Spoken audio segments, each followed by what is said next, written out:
Nama saya Selin Pakpan, saya dari kelas 11 SIS2. Di sini saya akan menjelaskan faktor pendorong integrasi. Yang pertama ada rasa saling memiliki atau sense of belonging.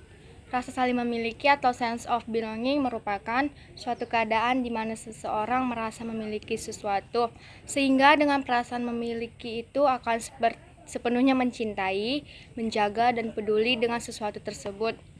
Contohnya yaitu ketika kita adalah seorang siswa di sekolah. Sebagai seorang siswa kita di sekolah tersebut hendaknya kita memiliki rasa saling memiliki agar kita memiliki rasa cinta terhadap sekolah kita, sehingga kita akan bisa menjaga nama baik sekolah dan merawatnya. Selamat pagi, nama saya Muhammad Fauzan dari kelas 11 IPS 2 dari kelompok 4. Saya di sini akan melanjutkan materi mengenai faktor pembentuk integrasi yang kedua, yaitu ada pola hubungan simbiosis mutualisme. Pola hubungan simbiosis mutualisme ini dapat diartikan sebagai dua golongan berbeda yang dapat melakukan kerjasama saling menguntungkan. Untuk mewujudkan hal itu, keduanya harus merasa saling membutuhkan dan bersedia mengerti posisi masing-masing.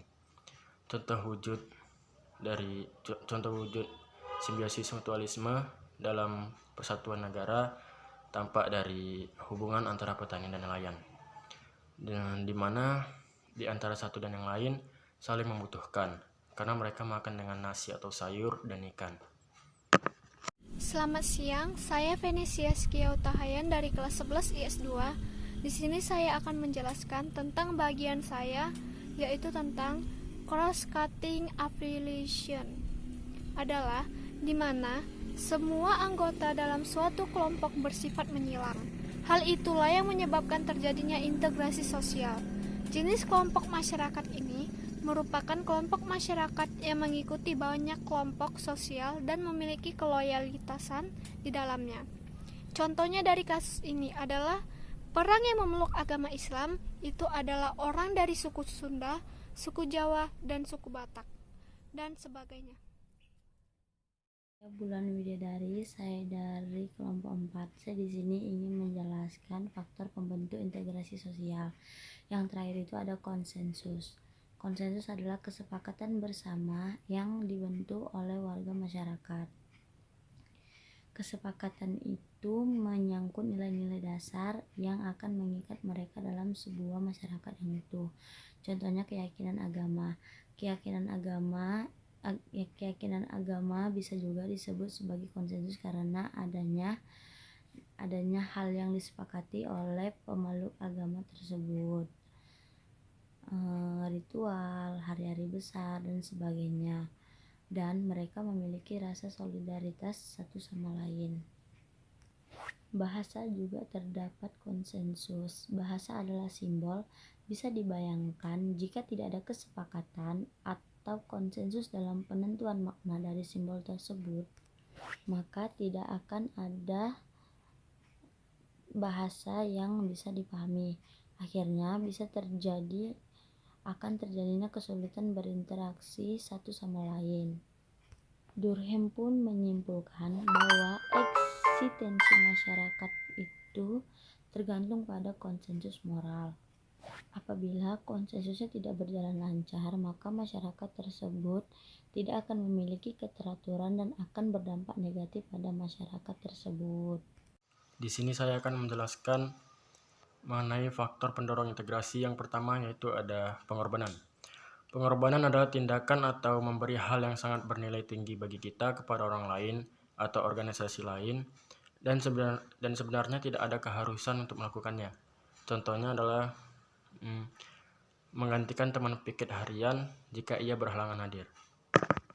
Yang kedua ada toleransi. Toleransi merupakan sikap saling menghormati satu sama lain, terutama dalam menyikapi perbedaan. Perbedaan yang dimaksud bisa bermacam-macam, mulai dari perbedaan suku, budaya, agama, sampai dengan kondisi fisik. Di Indonesia, toleransi sangat dijunjung tinggi. Contoh dari toleransi ini bisa berupa menghormati orang lain, memberikan kebebasan bagi orang lain, menghargai pendapat orang lain, dan tidak memandang perbedaan fisik dan psikis dalam bersosialisasi. Dan di sini saya akan menjelaskan tentang faktor dari integrasi sosial. Dan saya mendapatkan bagian yang ketiga dan keempat.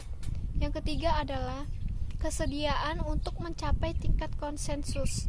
Maksud dari faktor ini adalah bersedia untuk mengambil keputusan yang dilakukan dengan sepakat. Dalam sebuah konsensus yang dihasilkan, keputusan yang benar-benar melibatkan proses yang mengharapkan tercapainya kesepakatan antara pihak melalui pertukaran argumen yang baik. Membangun konsensus harus selalu diperjuangkan. Hal ini melibatkan dalam waktu jumlah yang besar serta partisipasi aktif dari seluruh peserta selama proses diskusi. Yang keempat, mengidentifikasi akar persamaan di antara kultur yang etnis yang ada. Pengertian kultur atau kebudayaan yang telah dikemukakan di atas memang sangat-sangat beragam, namun harus dipersamakan dan setidaknya dipertentangkan antara satu konsep dengan konsep lainnya. Karena multikulturalisme itu adalah sebuah alat dan wahana untuk meningkatkan derajat manusia dan kemanusiaannya, maka konsep kebudayaannya harus dilihatlah dari fungsinya bagi kehidupan manusia. Jadi saya akan menjelaskan faktor pendorong integrasi sosial, bagian kelima dan keenam. Yang bagian kelima, kemampuan segenap kelompok yang ada untuk berperan secara bersama-sama dalam kehidupan budaya dan ekonomi. Maksudnya di sini adalah di mana setiap kelompok-kelompok mempunyai kemampuannya masing-masing untuk berperan secara bersama-sama di dalam kehidupan budaya dan ekonominya masing-masing. Yang keenam, mengakomodasi timbulnya kebangkitan etnik. Di sini maksudnya adalah di mana kita menyediakan atau memenuhi sesuatu kebutuhan yang timbul dari kebangkitan etnik tersebut dengan sesamanya. Biasanya itu berdasarkan garis-garis keturunan yang dianggap sama. Dan selanjutnya ada faktor pendorong integrasi sosial, yaitu upaya yang kuat dalam menahan prasangka dan diskriminasi. Dan yang terakhir itu ada menghilangkan pengotak-ngotakan budaya. Sekian dari presentasi kami. Selamat pagi.